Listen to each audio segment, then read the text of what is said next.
Monsieur François Hugonin, vous êtes directeur des infrastructures à CEBTP Ginger, qui est le cabinet pilote sur l'étude d'érection du CEREC en laboratoire de référence. Vous avez été recruté sur la base d'une expérience avérée en France et à l'international. Pouvez-vous nous expliquer l'approche méthodologique de votre étude? Les grandes lignes, déjà, ce qu'il faut, c'est associer l'ensemble des acteurs. Sénégalais, bien sûr. Toute notre méthodologie est basée sur déjà une observation de ce qui existe. Donc le début de nos travaux pour la mise en place de cette structure, c'est un état des lieux, situation actuelle des laboratoires.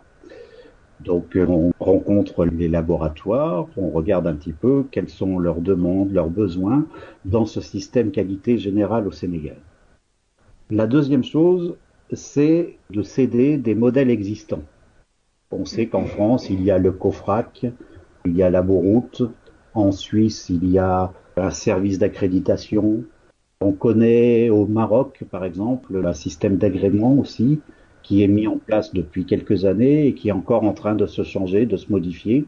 Dans le reste de l'Afrique, il existe un système comme ça qui se met en place. Alors je parle rien que de laboratoires BTP et d'accréditation de laboratoires, qui se mettent en place dans le sud de l'Afrique.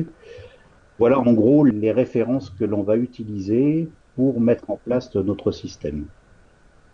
Le troisième point, donc, après avoir regardé un petit peu ce qui se passe autour, c'est donc de trouver la bonne structure pour le Sénégal. Au même titre qu'on a fait ça pour la création du laboratoire de l'érection du CEREC en laboratoire national, on est parti de ce qui existait, de ce qu'on voyait chez les autres, de ce qu'on voyait au Sénégal, et on a essayé de mettre un statut original et efficace pour avoir une structure qui fonctionne. Donc en particulier, c'est là que l'on va établir le nombre de membres qui feront partie de cette structure, leur qualité, des choses de ce genre-là. Les règles que l'on va fixer aux différents laboratoires pour qu'ils accèdent à cette accréditation, ça s'appelle un référentiel de qualification.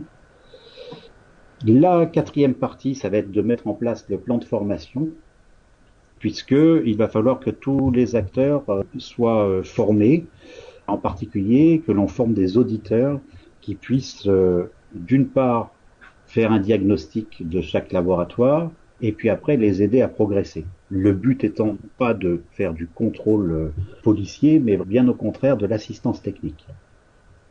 Et la dernière chose, ce sera la mise en œuvre. Donc on prévoit le début de la mise en œuvre, genre septembre, octobre, novembre. Donc là, on va en place la formation, on va aider à désigner les membres, et puis voilà.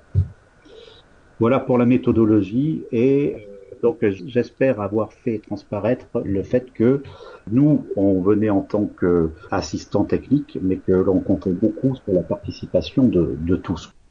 De par ce que vous avez pu observer au Sénégal depuis le démarrage de cette étude, quelles sont, selon vous, les conditions de succès de cette démarche?